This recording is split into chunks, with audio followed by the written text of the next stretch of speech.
So if you're running a US CPA firm, I'm willing to bet you've thought about outsourcing. It's a move that promises some incredible efficiency, but let's be honest, it also brings up a lot of concerns about disruption. Well, today, we're going to break down exactly how you can get all of those benefits without any of the chaos. And this, right here, this is the big one, isn't it?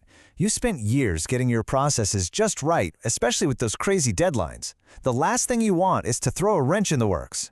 And look, that fear is 100% valid.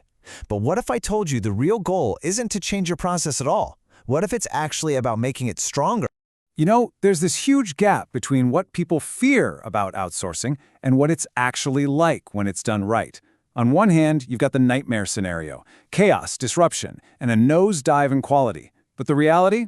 For firms that do this strategically, it's a totally seamless extension of their team. It actually leads to more control and a serious boost in efficiency.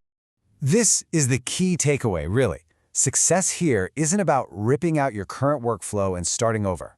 No way. It's all about taking what already works for you and just extending it to a new part of your team. That's the mindset shift we're diving into. Okay, so to really nail this, let's first dig into the dilemma itself. I mean, why do some of these partnerships go up in flames while others just absolutely crush it?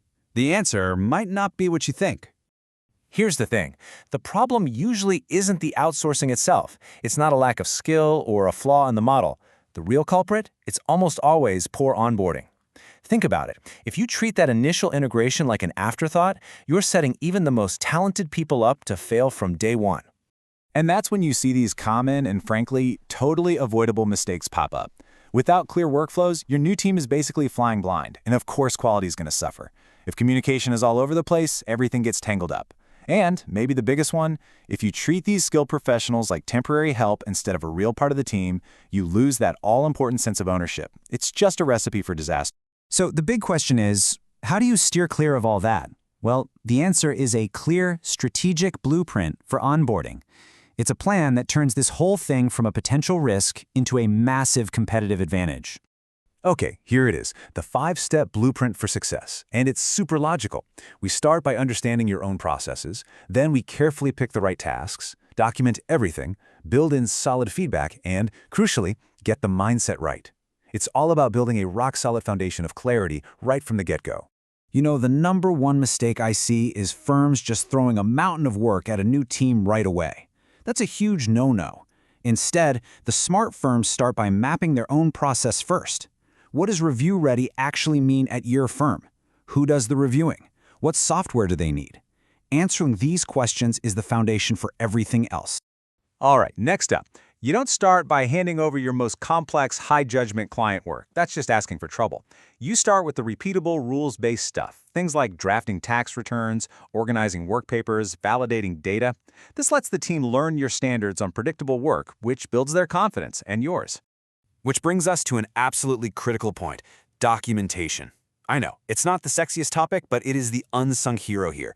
It's what turns outsourcing from a daily headache into a scalable, repeatable machine. Seriously, it's a one-time investment of time that will save you countless hours of back and forth later on. So what exactly should you be documenting? Think sample returns that show exactly what done looks like, your specific file naming roles, the very same checklists your internal reviewers use. This isn't just nice to have, it's essential for getting consistent, top-quality work every single time. Okay, let's talk feedback. This can't be random or just reacting to problems. You need a structured loop. Think consolidated review notes and scheduled check-ins. This makes the learning curve incredibly steep, in a good way. Instead of you correcting the same mistake 5 times, the team learns your preferences and adapts. Honestly, often faster than a new hire sitting in your office. And that brings us to the final and maybe most important step, the mindset shift.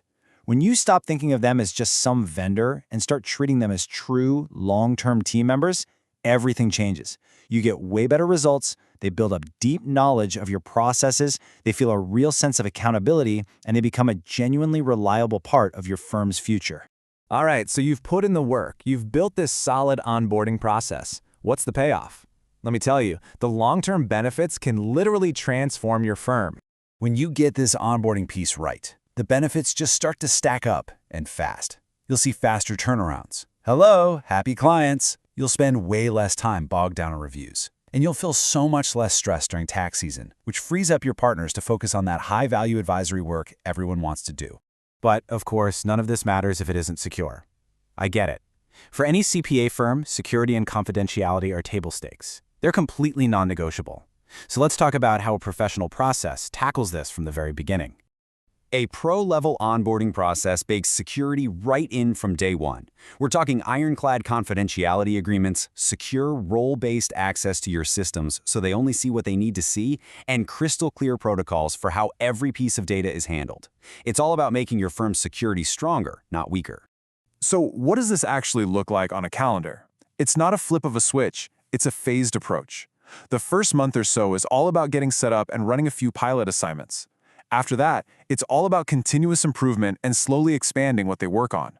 The goal isn't to be perfect on day one. It's about building a strong, scalable foundation that will last for years. Okay, let's bring it all home now, back to that core idea. Remember, the whole point of smart outsourcing isn't to replace your workflow, it's to make it stronger from the inside out. Look, by investing your time in proper onboarding, you're not just pushing tasks off your plate. You're building a more resilient, a more scalable, and a more efficient operation.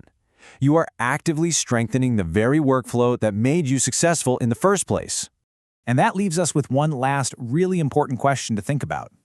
Just imagine for a second, what if your senior staff were freed up for more high-level client planning, or for chasing new growth opportunities, or maybe even just for getting a better work-life balance?